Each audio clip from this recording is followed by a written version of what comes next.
Assalamualaikum warahmatullahi wabarakatuh. Teman-teman dimanapun Anda berada, pada kesempatan kali ini saya akan sedikit berbagi mengenai tentang bagaimana cara mendaftar umroh.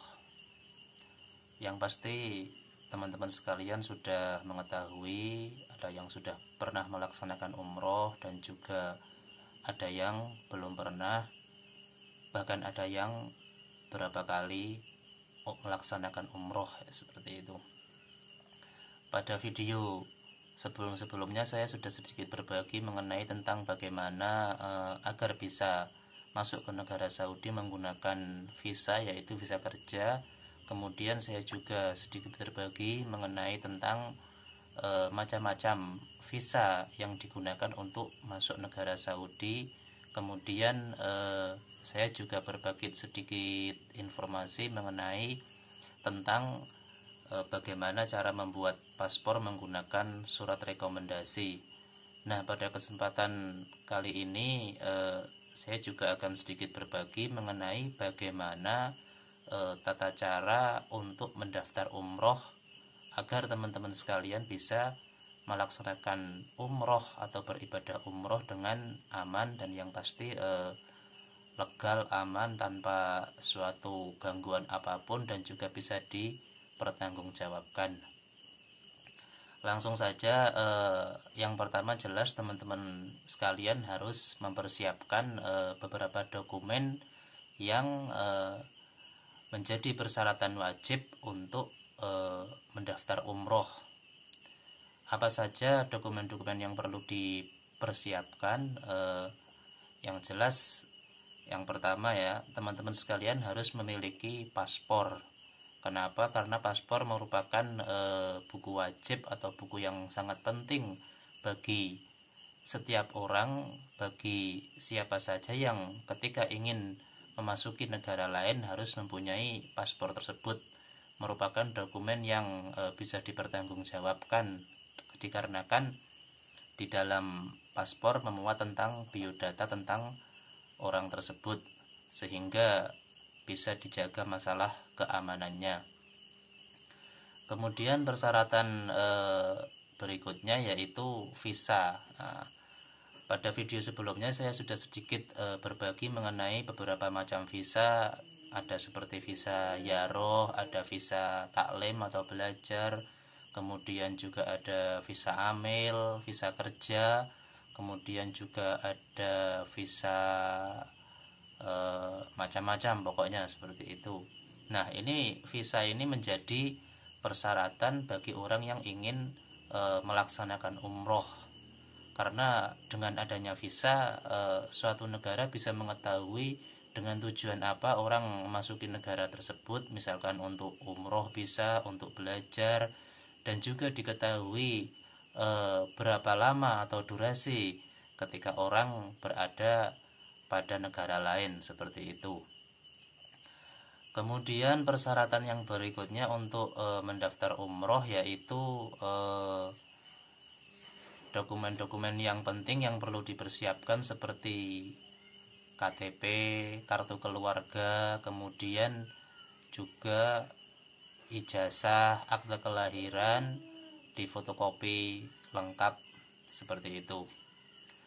Kemudian yang menjadi persyaratan lagi bagi orang yang ingin mendaftarkan umroh yaitu suntik meningitis. Nah, dengan adanya suntik meningitis ini orang akan terbebas dari meningitis. Maksudnya orang divaksinasi agar terbebas dari penyakit-penyakit yang tidak diinginkan. Bisa penyakit menular, bisa penyakit apa saja.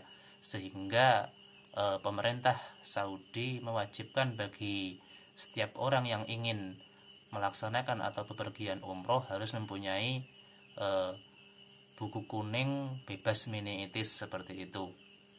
Nah, untuk membuatnya nanti bisa diarahkan pada biro yang teman-teman mendaftar, seperti itu.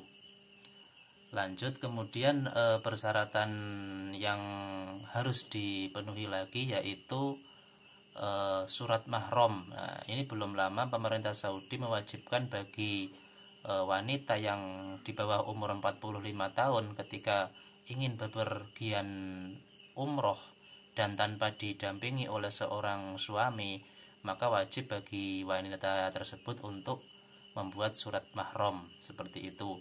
Dan bagi anak-anak yang di bawah umur 17 tahun wajib membawa akte kelahiran asli seperti itu. Kemudian jika suami istri harus ada buku nikahnya seperti itu. Itu semua menjadi persyaratan penting bagi orang yang ingin melaksanakan atau mendaftar di Biro Perjalanan Umroh seperti itu. Ditambah lagi pas foto ukuran dan nanti masalah pas foto itu tergantung rekomendasi dari biro yang teman-teman daftar sewaktu ingin melaksanakan atau mendaftar umroh seperti itu. Kemudian setelah semua persyaratan terpenuhi, teman-teman sekalian langsung menuju atau mendaftar kepada biro yang diinginkan. Dikarenakan di Indonesia ini banyak banget penyelenggara perjalanan ibadah umroh atau biro umroh yang jumlahnya puluhan bahkan ribuan seperti itu.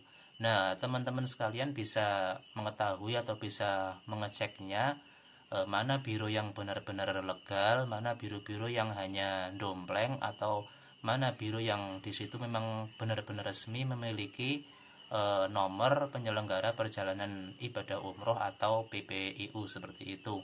Maksudnya ada legalisasi badan hukum dari Kementerian Agama seperti itu. Teman-teman sekalian bisa download di Play Store, bisa ngeceknya di aplikasi Umroh Cerdas. Nanti di situ ada ini nama bironya apa, terus nama direkturnya siapa, ini biro umrohnya dari negara mana, terus tanggal expired PPIU-nya berapa, di situ pokoknya komplit ada semua. Nah, makanya jangan sampai salah ketika ingin melaksanakan atau mendaftar umroh pada biro yang teman-teman kalian tuju seperti itu, agar tidak terjadi hal-hal yang tidak diinginkan seperti itu. Kemudian setelah jelas biro yang ingin dituju dan mau mendaftar ke biro mana, semua dokumen yang lengkap tadi yang sudah saya sebutkan jadikan satu, langsung teman-teman sekalian nanti menuju ke biro yang dituju dengan jangan lupa dengan membawa uang. Nah, nanti ketika mendaftar di pihak administrasi biro nanti dijelaskan ini harus membayar cash, ya cash lebih baik nanti biar cepat berangkat seperti itu. Ada yang menyarankan harus ini DP 25%, ada yang 10%, ada yang 50%, pokoknya macam-macam. Nah, nanti biasanya dari pihak administrasi akan memberi pengarahan kepada teman-teman sekalian tentang masalah jadwal manasik atau jadwal tata cara selanjutnya yang harus dilakukan apa setelah mendaftar seperti itu. Misalkan seperti manasik, seperti tentang pengarahan-pengarahan rute perjalanan seperti apa, seperti itu. Nah, kira-kira cukup jelas ya teman-teman. Harus dibedakan mana biro yang benar-benar resmi dan mana biro yang belum resmi, dikarenakan ada biro perjalanan umroh yang di situ itu nomor PPIU atau izin Kementerian Agamanya masih dompleng atau masih numpang, sehingga kadang terjadi penyalahgunaan seperti itu. Harus benar-benar hati-hati. Terus apalagi ini, kira-kira cukup jelas lah pokoknya. Nanti tinggal dipersiapin semua dokumennya, kemudian jangan lupa bawa uangnya. Nanti biar pihak administrasi biro menjelaskan dan mengarahkan langkah-langkah apa yang harus ditempuh, seperti ya kayak yang saya sebutkan tadi, manasik, meeting, dan lain-lain seperti itu. Nanti teman-teman sekalian akan dikasih perlengkapan umroh, misalkan seperti koper, tas lempang, kain batik, buku manasik, dan perlengkapan-perlengkapan lain menurut biro tersebut seperti itu ya. Saya kira cukup jelas ya teman-teman. Ini sedikit berbagi pengalaman mengenai tentang bagaimana tata cara mendaftar umroh. Semoga teman-teman sekalian bisa melaksanakannya seperti itu. Cukup sekian. Assalamualaikum warahmatullahi wabarakatuh.